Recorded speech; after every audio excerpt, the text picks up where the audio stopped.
Buenas noches, estamos en Lima, Perú, en el 7º Congreso Internacional de la Red Latinoamericana por la Antropología Jurídica.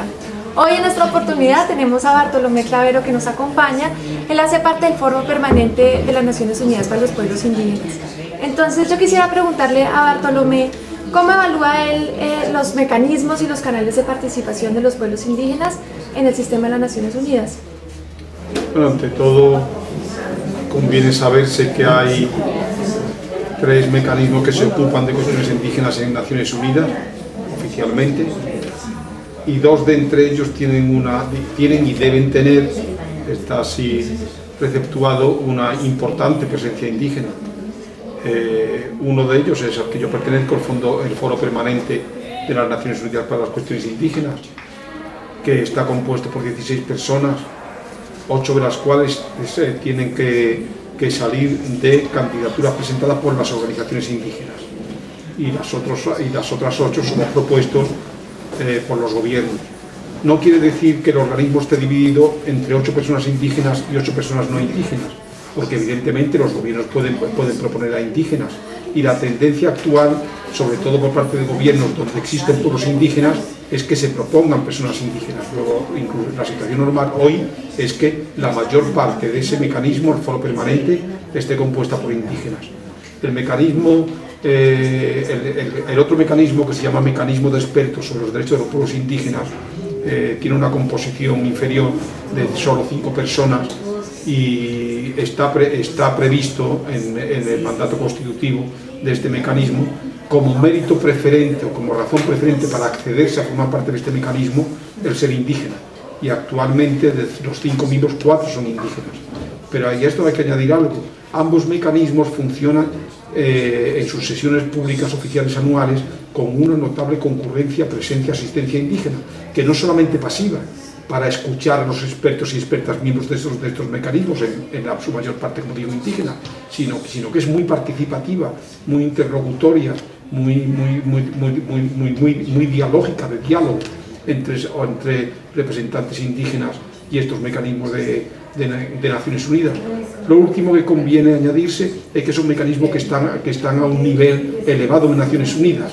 El Fondo Permanente es un organismo subsidiario del Consejo Económico y Social, que es un nivel muy alto en Naciones Unidas, y el Mecanismo de Expertos es un organismo subsidiario y viene inmediatamente a continuación del Consejo de Derechos Humanos de Naciones Unidas. Y una pregunta, ¿y los indígenas o los pueblos indígenas que acceden es a través de organizaciones nacionales indígenas, o cómo hacen pueblos que están en sitios remotos de los países para acceder al sistema? Claro, o sea, esa dificultad existe, pero un detalle que tenía que haber añadido también, claro, son muchos detalles.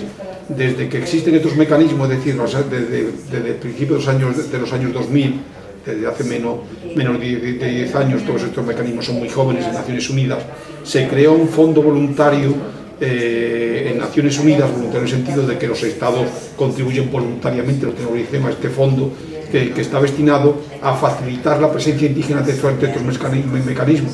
Hay sistemas muy accesibles a través de Internet, eso sí, para aplicarse a estas ayudas de Naciones Unidas, al Fondo Voluntario, y el trabajo me consta que se hace en Naciones Unidas para seleccionar a los representantes indígenas y las representantes indígenas que son subvencionados por Naciones Unidas para que puedan estar y participar en la reunión de estos mecanismos, pues se hace con mucha seriedad y discerniendo con criterios muy estrictos, entre los que entran la lejanía, la distancia, la falta de comunicación con el resto de los pueblos, para precisamente resolver ese problema que usted acaba de plantear, de que hay muchos pueblos indígenas que no tienen facilidades para acudir a Ginebra o a Nueva York, que es donde se desarrollan estas actividades, por sus propios medios, evidentemente.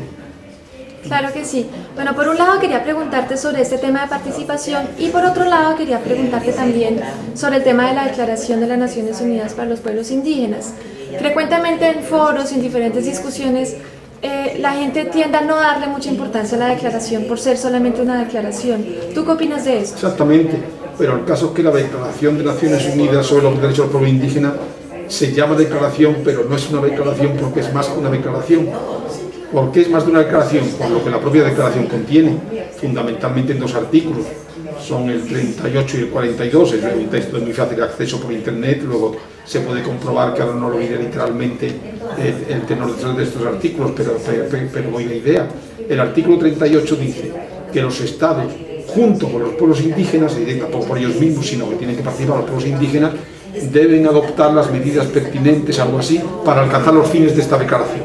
Dice que los estados tienen que coordinarse con los pueblos indígenas para que la declaración se lleve a efecto.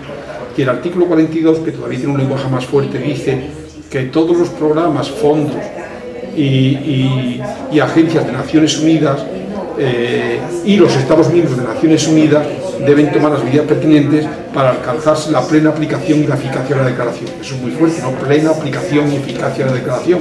Es una fórmula más fuerte que la que acabo de citar.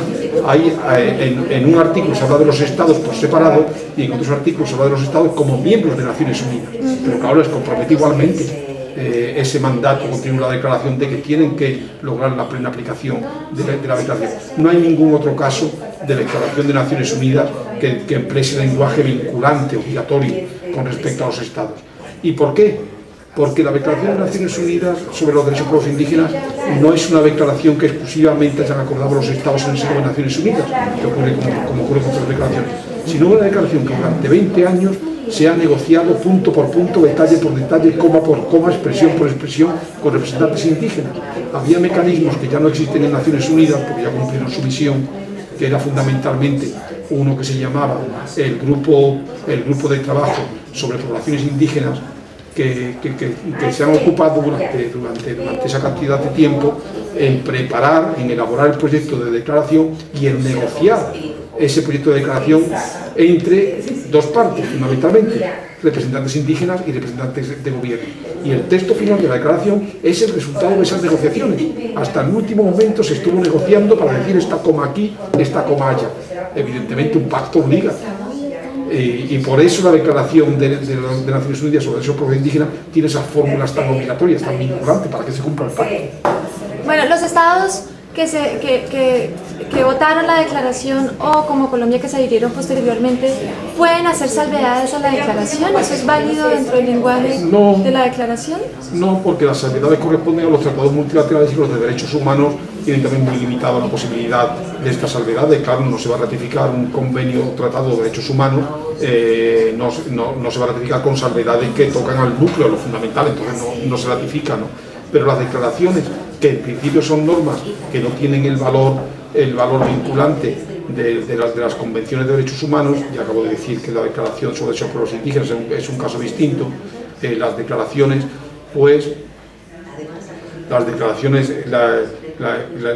de derechos no tienen previsión ninguna de que se puedan hacer reservas, ¿no? Pues precisamente porque una norma general de derechos humanos acordada por Naciones Unidas que no vincula tan directamente a través de mecanismos de Naciones Unidas como los tratados, ¿no?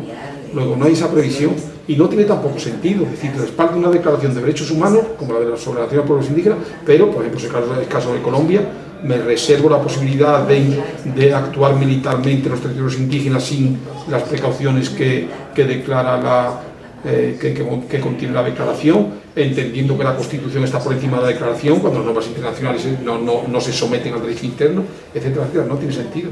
Se está haciendo, pero se está haciendo, por decirlo así, unilateralmente. Naciones Unidas entiende que las declaraciones no son normas que puedan sujetarse a reservas. Muchísimas gracias, Bartolomé, por esta entrevista. Muchas gracias. Que tengas una muy feliz noche.